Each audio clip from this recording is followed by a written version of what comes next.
Hi everyone, it's Lisa and welcome to Make It Monday. For years people have asked me how I learned to make bows.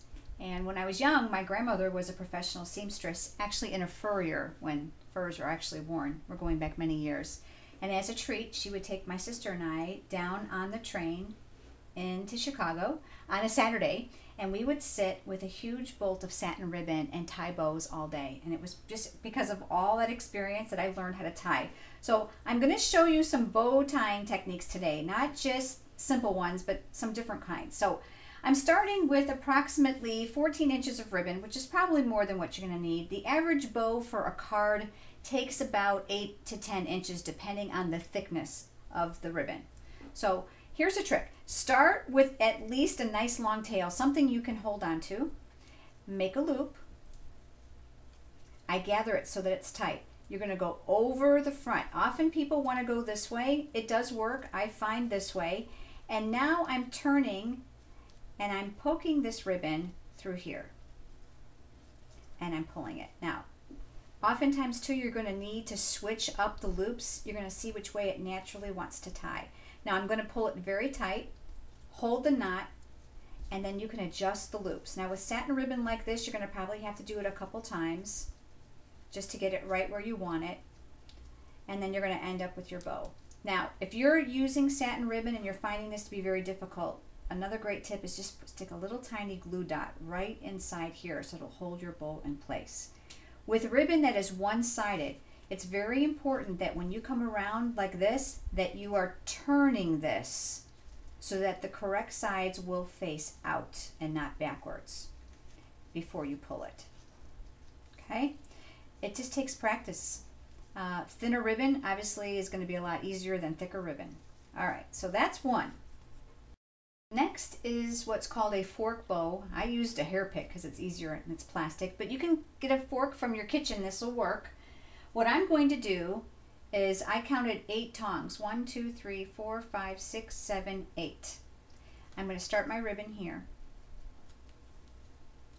making sure that the top ribbon is shorter than the bottom ribbon. Next, this one is going to come over the top and it's going to go down to the center. So 1, 2, 3, 4, down through here. I'm trying to grab it to the back. Here we go. Now, that same piece is going to come back up that same tong here. And then all you're going to do is you're going to make a knot. And I'm going to pull it sideways because I want it to lay sideways. And look. And now you have a little bow that you can attach to your card. The nice thing about this is you can use the raw ends to the back of your cardstock, or you can cut it and attach it to a 3D project. So this is called a fork or pick bow. The next one I want to show you is called an air knot. A lot of people are confused by the name, but you typically only need about 4 inches of ribbon to do this. You're going to take your raw ends and just make a knot in the air. Now when you do this, make sure you pull it tightly. I prefer the back side for the glue dot. So I would press this on the glue dot, put it on my card, and then give the ends a little bit of a haircut. That's nice and simple, and it's great to cover up buttonholes. Next, I want to show you a little bit about the seam binding. Now the seam binding is actually very, very stitched. So we're going to pull off some of these loose ends to reveal these little fringes that are here. I'm going to take my scissors and just kind of give this a cut here.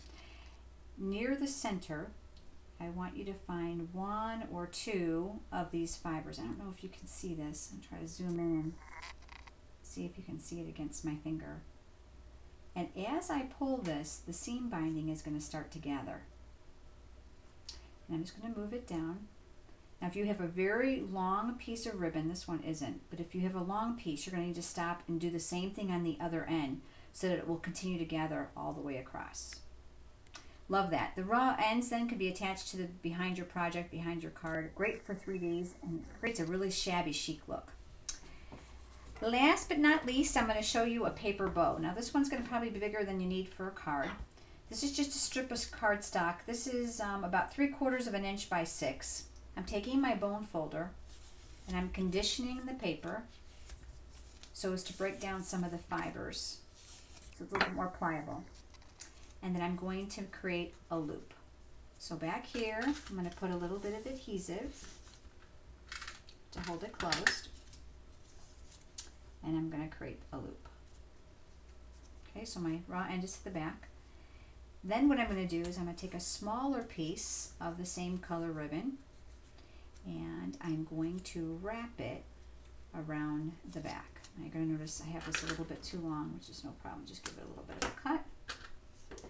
And I'm going to cut this shorter. Obviously we don't need all this. A little bit of adhesive here on the end.